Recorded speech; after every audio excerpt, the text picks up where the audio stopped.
Assalamualaikum warahmatullahi wabarakatuh. Kali ini saya sudah mendapatkan izin dari Re, seorang penulis yang mengisahkan ceritanya di platform Kaskus. Untuk teman-teman yang pengen tahu cerita dari Re yang lain, teman-teman bisa langsung kunjungi aja ya. Untuk linknya ada di deskripsi. Dan kita langsung berdoa aja agar bisa melanjutkan ke selengkapnya. Seperti apa kisah-kisahnya? Tapi sebelum kita masuk ke kisahnya, mari kita berdoa dulu ya. Bismillahirrahmanirrahim. Allahumma sholli ala sayyidina Muhammad sallallahu alaihi wasallam. Oke teman-teman, ini selengkapnya. Oke, kita lanjut ke part berikutnya ya. Jika boleh saya katakan, cerita ke-14, Bayawak, terlalu banyak menyita energi saat menulisnya. Alhasil, sebelum saya dapat memetakan artikel Kikala dengan sempurna, saya akan sedikit beralih pada cerita mengenai tempat Bang Herul dulu. Sebuah pabrik tekstil besar di kawasan CM. Boleh dibilang, cerita ini adalah cerita lanjutan dari Mes Sial. Setelah kejadian di mes tempo hari, Bang Herul memutuskan untuk tidak lagi menginap di sana. Meski lelah, ia akan selalu pulang ke rumahnya yang berjarak 90 menit dari tempat ia bekerja. Mungkin hanya kebetulan. Setelah penampakan itu, gangguan demi gangguan terjadi lebih sering. Dari mulai staf produksi wanita yang mengaku mendengar suara siulan dari arah belakang gedung, mesin mati secara tiba-tiba, lalu hidup lagi dan mengeluarkan bau amis yang samar. Keran air yang tiba-tiba terbuka, namun tidak ada siapapun di sana. Lalu terakhir Kang Iwan, seorang office boy, menemukan bungkusan aneh yang letaknya seperti ditanam di belakang gedung. Bungkusan itu berisi kendi dengan potongan jari manusia di dalamnya. Lilitan kain putih berisi tanah merah, menyan di dalam plastik kecil, dan kembang 7 rupa. Sontak, Kang Iwan segera melaporkan temuannya tersebut pada Pak Pras. Ini udah kerana mistis, Pak. Kita perlu orang pintar, kata Kang Iwan. Saya nggak percaya tahayul. Mungkin itu ada orang iseng saja. Kamu gak usah ribet, tinggal buangkan beres. Sudah sana. Jawaban Pak Pras membuatnya tidak puas. Kang Iwan takut jika suatu saat musibah datang ke tempat ini. Dengan lesu ia keluar dari ruangan atasannya sambil menggenggam bungkusan yang ia temukan, berniat untuk membuangnya begitu saja. Saat tiba di luar gedung, dekat pembuangan sampah, ia bertemu dengan Bang Herul dan menceritakan semuanya. Malam nanti, kenapa kita nggak coba cari tahu aja, Wan? Usul Bang Herul. Apa nggak bahaya, Bang?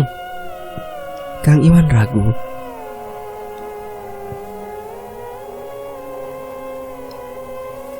Asal yakin, terus jangan putus baca ayat suci. Pasti aman. Kalau kita biarin kayak gini terus, bisa-bisa lebih bahaya lagi. Kita musnahin sekalian, Bang Herul meyakinkan. Berdua aja nih tapi. Rupanya Kang Iwan mulai terbujuk. Enggak lah, ajak Pak Aan sekalian. Saya yakin dia pasti bisa bantu, jawabnya. Oke lah, jam 11 ya kalau begitu.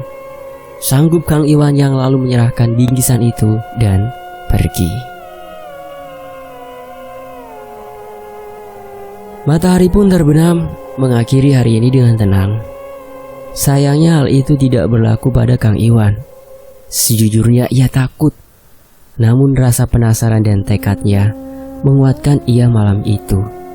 Setibanya di pabrik, terlihat Bang Herul dan Pak Aan sedang bercengkrama seperti biasa di pos satpam. Jadi nih Wan, tanya Pak Aan. Kalau nggak jadi saya nggak mungkin kesini, Pak. Ini tempat saya nyari duit satu-satunya. Kalau kenapa-kenapa, saya juga nanti yang kelabakan, keluh Kang Iwan padanya. Malah curhat. Ya udah yuk ke belakang, ke tempat kamu tadi nemu ituan, ajak Bang Herul. Ya udah ayo, saya tunjukin, balasnya sambil memimpin jalan. Tempat bingkisan itu ditemukan berada di antara jalan setapak yang menghubungkan antara gedung utama dengan mes satpam. Meskipun jalan setapak itu beton, namun pinggirnya masihlah tanah merah. Di tanah merah itulah ditanami rumput. Di sini Pak, tunjuk Kang Iwan pada tanah yang terlihat digali. Terus gimana nih? Tanya Bang Herul. Bakar aja dulu minyaknya, nanti yang punya pasti muncul biasanya. Jangan takut kalian. Pak Aan menjawab dengan duduk bersila dan membuka bingkisan itu. Bang Herul dan Kang Iwan mengikuti apa yang Pak Aan lakukan. Mereka duduk bersila mengelilingi tanah yang tergali. Pak, perlang ilmu ya? Pertanyaan Kang Iwan memecah keheningan. Enggak juga, saya cuma yakin sama Tuhan.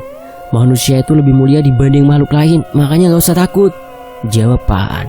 Lah, berarti kita ini cuma modal nekat aja nih, Bang Herul mengkonfirmasi. Kan si itu Bang yang punya ide, sahut Kang Iwan. Udah. Minyaknya udah dibakar, kalian baca-baca ayat suci, siap-siap saja, Pak Aan memberi perintah. Suasana hening menyelimuti mereka seketika. Suara angin yang berhembus semakin terdengar seolah berbisik. Masing-masing hanya fokus pada ayat suci yang bisa mereka hafalkan. 5 menit, 10 menit, 15 menit berlalu. Tidak ada apapun yang terjadi. Jangan berhenti, sergap Pak Aan saat melihat gelagat Kang Iwan.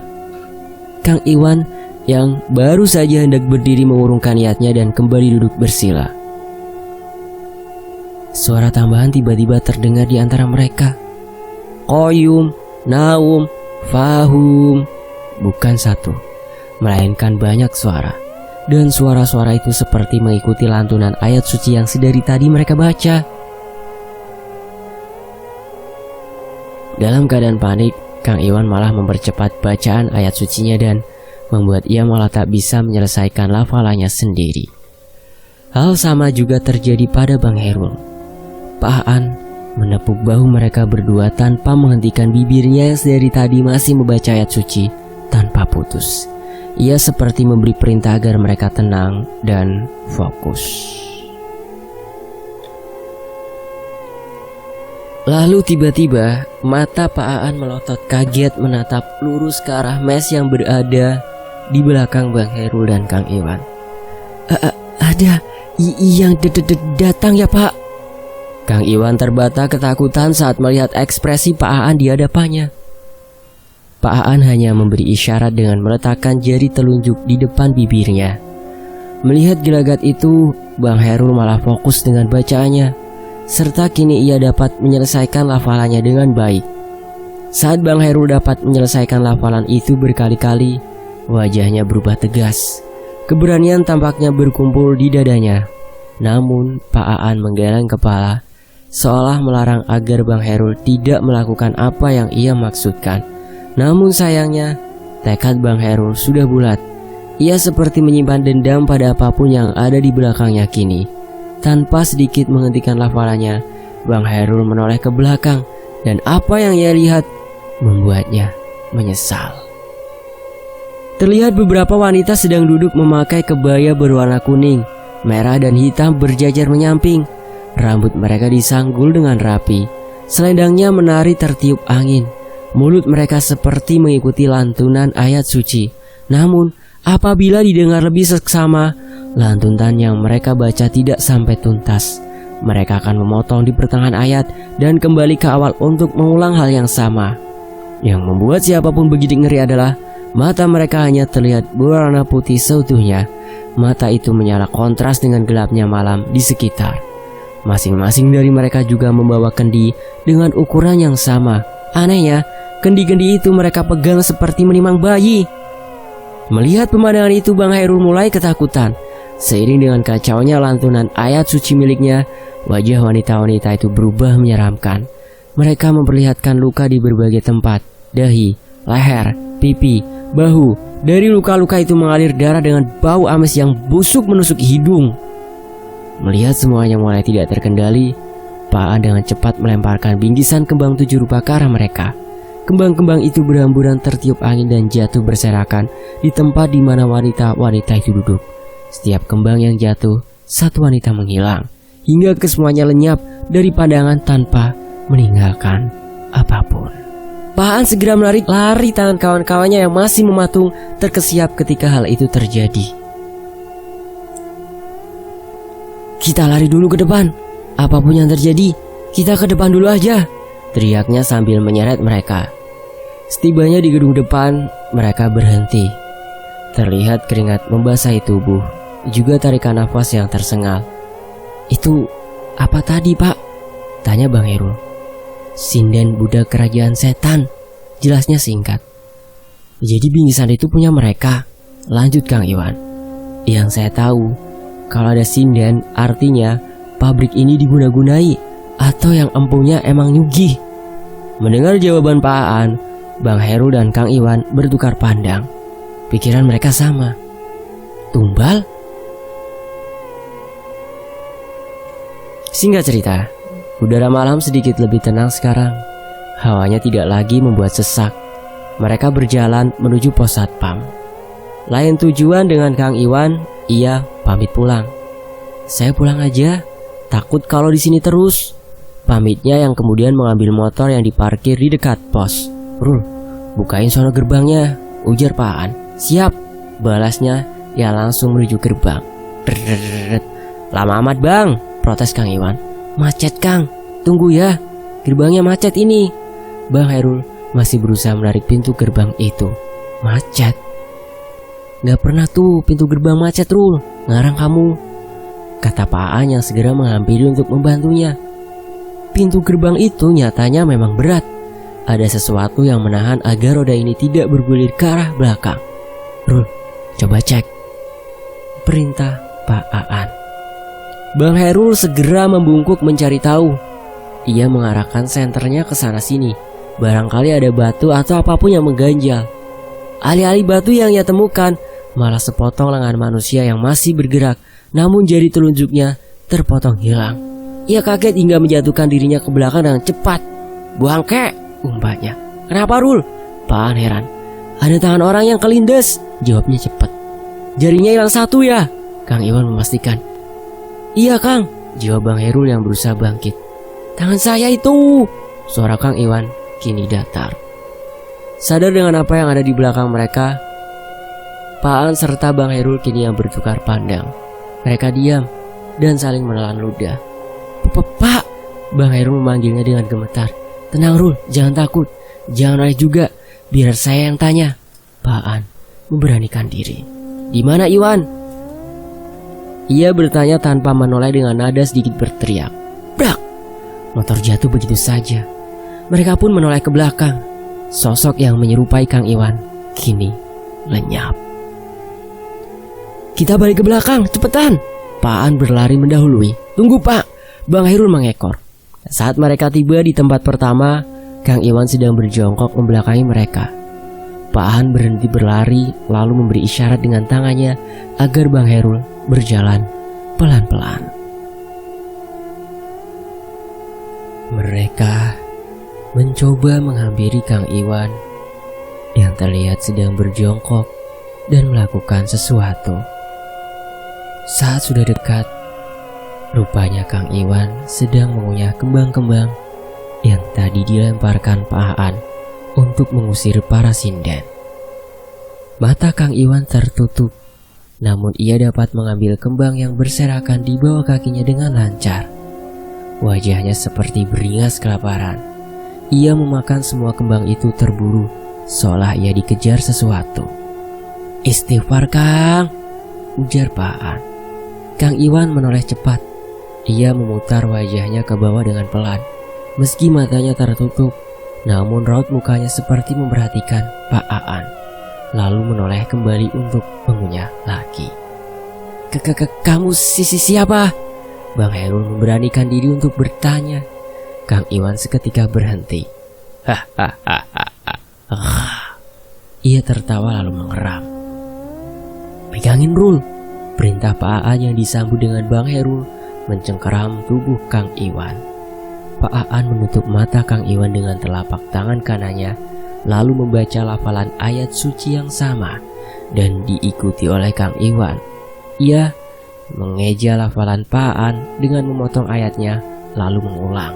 Sadar akan hal itu, Pak An berhenti sejenak, lalu hanya membaca kalimat dari ayat terakhir yang tak bisa Kang Iwan hafalkan secara berulang. Kang Iwan yang kini diam, sedetik kemudian menggeram dengan kesal. Melihat gelagat itu, Bang Herul segera mengikuti apa yang Pak An lakukan. Berdua mereka melafalkan kalimat terakhir sedikit lebih keras terus-menerus, hingga Kang Iwan melemas, tubuhnya tak lagi menegang, lalu ia muntah darah bercampur kembang. Hahaha. Kang Iwan yang kini sadar hanya dapat mengambil nafas dengan perlahan. Baru saja mereka menghela nafas lega, angin bertiup kencang, lalu petir menggelegar bersautan dengan cepat. Goblok, benarkah itu menggelegar? Ketiganya pun mendengar sosok yang mengucapkan itu kini terlihat. Ia berdiri di belakang mes, tubuhnya yang berbulu lebat besar menjulang. Tinggi bangunan mes pun hanya setinggi bahu dari makhluk itu. Matanya merah menyala, wajahnya marah. Hanya beberapa detik makhluk itu menampakkan diri, lalu berbalik melangkah pergi. Herannya, langkah kakinya tak terdengar. Senyap seketika. Mereka yang menyaksikan kejadian itu langsung berlari ke depan.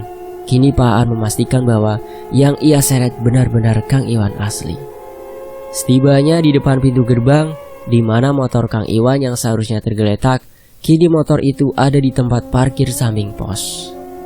Berdiri pula seseorang menggunakan jubah putih di sana. Itu adalah wajah dari semua yang mereka kenal. Tanpa mereka pedulikan pintu gerbang yang masih tertutup rapat, orang itu berdiri tersenyum tenang sambil memegang tangan kirinya yang putus dan berdarah-darah. Terima kasih.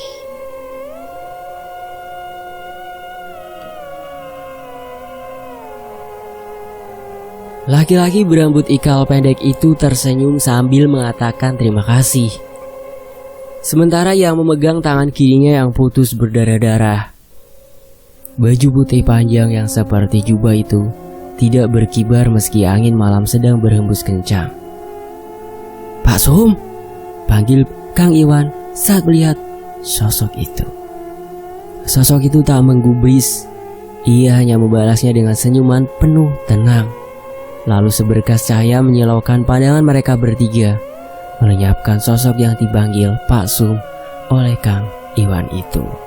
Setelah sosok itu menghilang, ketiganya terdiam mengerti.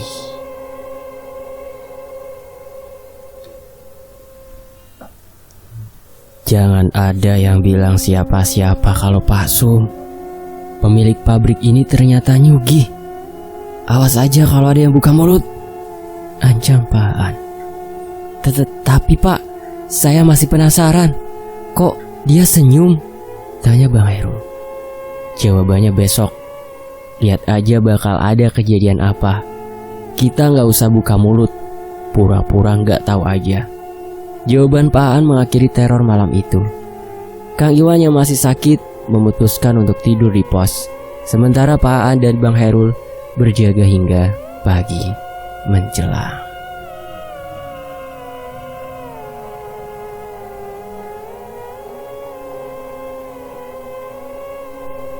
Esok paginya, seperti yang diramalkan Pak An, pabrik geger karena Pak Sum, pemilik pabrik tekstil ini jatuh sakit. Kabar yang beredar, dia mengalami stroke hingga harus dirawat di rumah sakit. Semua karyawan pabrik berdoa untuk kesembuhannya sebelum memulai aktivitas seperti biasa. Mungkin hanya kebetulan, tepat sebelum jam makan siang berdentang, percikan api muncul di salah satu mesin yang kemudian menyambar benang dan kain yang ada di sana. Kebakaran hebat siang itu tak dapat dicegah. Beruntung, korban jiwa di kebakaran ini berjumlah 0. Pak An, Bang Herul, dan Kang Iwan mengetahui dengan pasti di balik pabrik ini tercengang melihat kobaran api melahap puing demi puing pabrik. Lebih mengerikannya, sosok bertubuh tinggi besar samar terlihat menari di antara kobaran api di dalam pabrik. Pak An lihat? Tanya Kang Iwan. Iya, jawabnya singkat. Menjelang sore, api baru dapat dipadamkan seutuhnya setelah 2 unit mobil pemadam kebakaran terjun ke lapangan.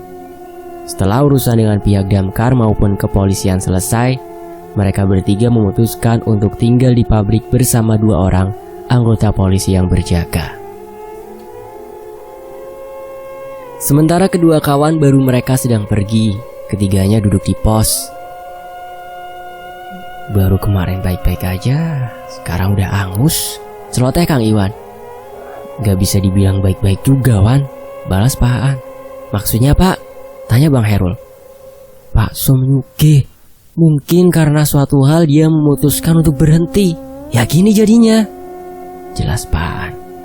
Sinden, genderuwo, pocong, terus sosok Pak Sum pakai baju putih yang tangannya kepotong. Maksudnya gimana? Lanjut Bang Herul penasaran. Pak Aan menghela nafas panjang sebelum menjawabnya. Logikanya gini Rul, Sinden itu budak demit, dan aku gak mau bilang dia genderuwo, tapi lebih ke buto. Terus pocong itu bisa jadi yang pernah ditumbalin sama Pak Sum. Jelasnya menutup semua rasa penasaran Bang Herul. Tumbal? Tanya Kang Iwan. Iya Kang. Coba Akang inget-inget, ada keanehan apa sebelum saya mulai kerja di sini? Kan Kang Iwan yang paling lama, pancing Pak Aan. Kang Iwan menerawang sebentar lalu memulai bercerita.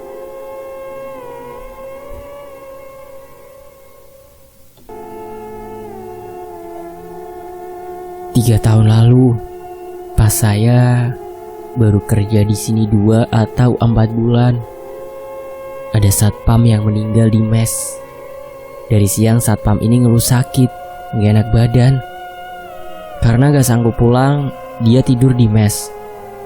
Saya yang waktu itu nganterin makanan buat dia bilang kalau nanti udah agak baikan dia mau pulang. Kalau masih sakit, dia mau tidur di situ aja sampai besok pagi, minta jemput sama tetangganya.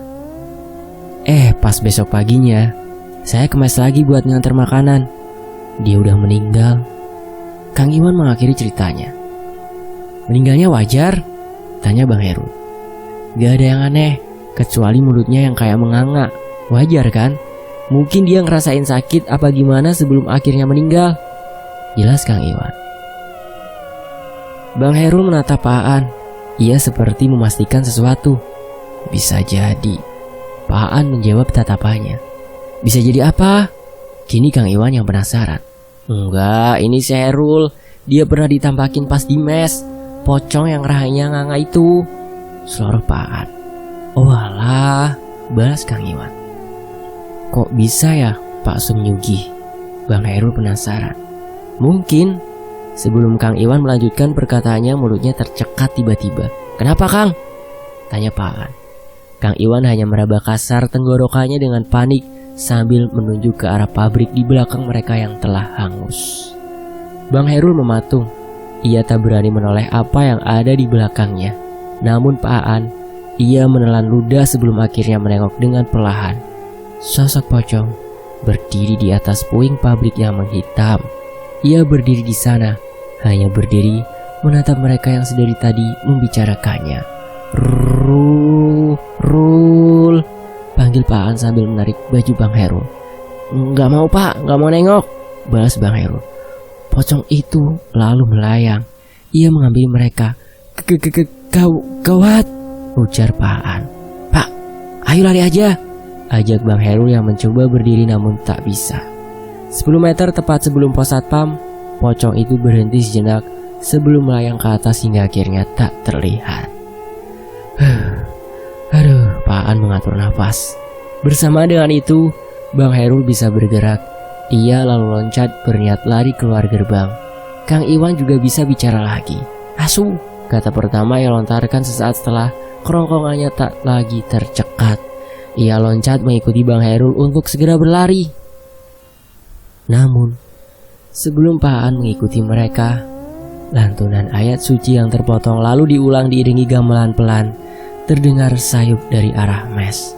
Asu, asu, asu, asu. Kang Iwan mengutuk suara itu. Sebelum ketiganya sempat membuka gerbang, kedua anggota polisi yang dijadwalkan berjaga bersama mereka kembali. Loh, pada mau kemana? Tanya salah seorang dari mereka. Anu Pak, kita takut, jawab Kang Iwan. Alah, Tahayul itu. Mana ada hantu. Toh ini kebakaran kan gak ada korban jiwa juga, sahut anggota yang lain. Kalau bapak-bapak mau pulang juga gak apa-apa, biar kami yang berjaga. Tampaknya satu orang ini lebih ramah nih. Yakin ya pak? Tanya Bang Heru. Sebelum polisi itu mengiyakan, ia terdiam. Pasalnya, suara beberapa sinden terdengar melantunkan potongan ayat suci diiringi musik gamelan yang kental. Bro, salah satu anggota yang sendiri tadi galak kini terlihat menciut. Sementara Bang Herul, Pak An, dan Kang Iwan berlari keluar gerbang melewati mereka. Tamat. 1 minggu setelah kejadian itu. Jadi pindah Rul? Tanya Pak An saat berkunjung ke rumah Bang Herul. Malah Pak, pabrik cabangnya juga kena. Terus Bang Herul sambil menyodorkan segelas kopi ke arah Pak An. Maksudmu? Pak An penasaran sambil meneguk sedikit kopinya. Itu loh, pabrik konveksi itu juga kebakaran. Malah banyak korban juga. Kejadiannya baru kemarin lusa. Saya kan kesana juga.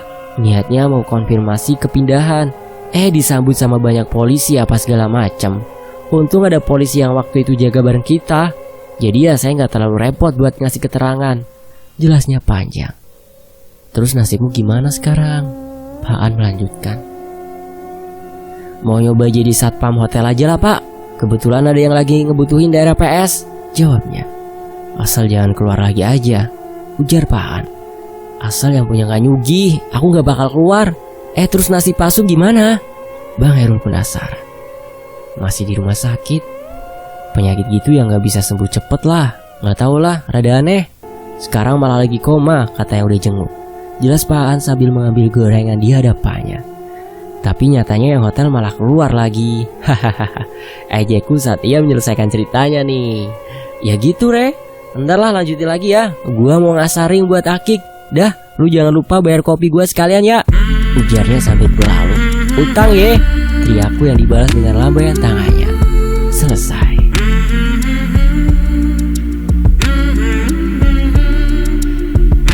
Sampai jumpa ya di bagian berikutnya. Terima kasih Re, terima kasih teman-teman yang udah menyimak kisah ini di channel Fakta Sejarah.